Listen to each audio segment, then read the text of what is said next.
tried to create a panel of women only and talk about male health care.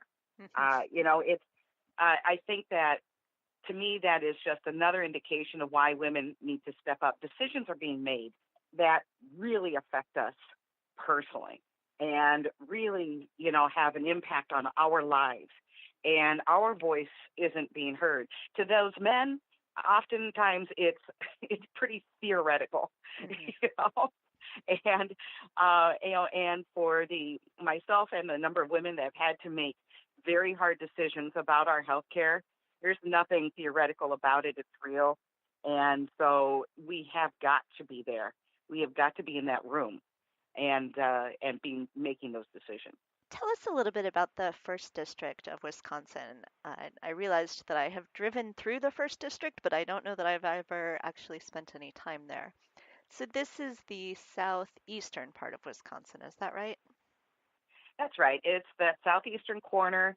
It goes from the border, the Illinois border, on up to the southern part of Milwaukee County, and it traverses over to Janesville and down.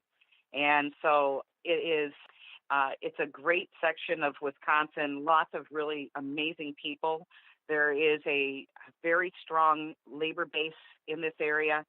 But it's been hit by hard times.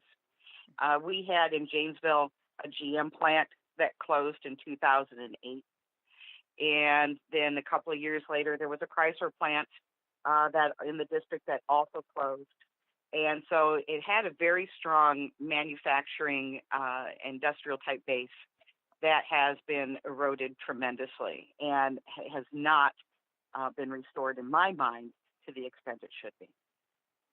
And do you think that that's one of the primary issues that the voters of the First District are interested in right now? Yes, I do. I think that the voters of the First District are very interested in sort of, going back to our roots in that case and in that way, and reestablishing our prominence as, in a manufacturing area and an industrial base. I think we can do that with some new technology and new industry that is growing in this country. I'm thinking namely clean energy and developing our infrastructure there, and as well as our manufacturing in that respect. And so I think that the people of the First Congressional District, they are hungry for work and for the dignity that comes with having a really good paying job and making a contribution to your family and to your community, your state, and your country. Healthcare is obviously also a very big issue nationally right now. Is that of a particular concern to the voters of the First District? Yes, healthcare is incredibly important. I actually, I'm making thousands of phone calls into the First Congressional District, and when I'm talking to them about what they care about, healthcare is at the top of the list. 48,900 people would have lost coverage under Ryan's health care plan in the First Congressional District alone. And you remember what I just said about how we've lost our manufacturing base, and wages have dropped, considerably. And now we have, then you add that on top there of everything. It's just insult to injury. Do you know that 300,000 people within the First Congressional District have pre-existing conditions as well? And so when you consider that on top of it, the potential for even more people being harmed by his ideas and policies, is tremendous. And then let's add another layer to that, in the fact that they have not reauthorized the CHIP program, the Children's, Health Insurance Program, which we have thousands of kids, in Wisconsin and in the First Congressional District, across the country, who rely on this. And so it's layer upon layer of concern that these people have, and that I'm hearing about as I'm making my calls. All right, I have to ask you about this picture on your website of you with a motorcycle. Yes. Go ahead. So tell me, what kind of motorcycle do you have? I have a 2004 Dyna Lowrider, Harley Davidson, and my family. You got to understand when we do stuff, we all do it, you know. And so my parents owned a small business in Iowa, and they started with a gas station, and then they bought they traded that in for a truck stop and added a diner. And in the 90s, they added a Harley Davidson dealership, and of course, you know that Harley's headquarters here is in Wisconsin, so that's a nice tie-in as well.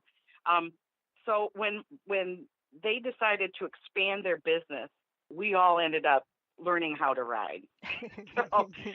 So we actually have made family events out of it. We will do family rides together. So we've done the Bourbon Trail, you know, in Kentucky. And every one of us kids has taken a long ride with my dad. I did the Superior Circle with him many years ago, and then as an entire family, we rode the Alcan Highway to Alaska. Let me see here. How long ago was that? That was maybe 13 years ago. Okay. I think it was. Yeah. So I am a rider. I love riding, and and like I said, the whole family is involved in it. My parents are in their 80s now, so they're riding a little less than they used to. As a matter of fact, my mom sold her bike a couple of years ago and decided that a hot tub was more prudent. So she bought a hot tub instead. In my 80s, I might make that same decision. All right. And then if our listeners would like to help out your campaign, how can they go about doing so? Well, they can go to KathyMyersForCongress.com. They there's ways to donate there. There's links you can go to volunteer. And of course, there's also things, you know, like my issues pages and stuff like that. You should do your research and find out more about me. My Twitter account is at Kathy Myers WI. And you should also check out all of our live videos on Facebook. It's a really great way of connecting with our campaign. We have more than 80 videos, so it'll take you a while. You know, you'll have to binge watch it like you do something on Netflix. But please don't spend your whole weekend binge watching my Facebook videos, okay? But you know, we talk about all sorts of issues, and we are really trying to do our best to let people understand the issues, how those issues affect them, and educate them on our ideas and why we think that those ideas would benefit them. And you have a really late primary in Wisconsin. Yes, August 14th.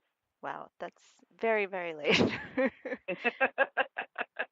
It is a long road, but, you know, we're up for it, and we're working really hard, and you know, every day is just, you know, one step closer to pulling this thing off. We're excited about it. All right. Well, I know every one of my listeners is very excited about the idea of Paul Ryan being voted out of office. So we'll be watching. So thanks so much for coming on. This was a really great conversation. Well, thank you, Kelly. I really can't tell you how much I appreciate this opportunity. Thank you. All right. Listeners, we'll put up some links for Kathy's website and Twitter and Facebook. So thanks again, Kathy. Bye-bye. Our theme music is called Sweeter Vermouth and was composed by Kevin MacLeod of Incompetech.com. It is licensed under Creative Commons by Attribution 3.0 license.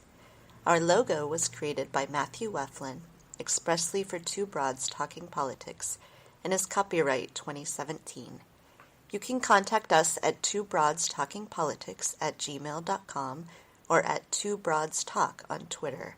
Our podcast can be found on iTunes, Stitcher, Google Play, and TuneIn. Please let us know if you have any trouble finding us.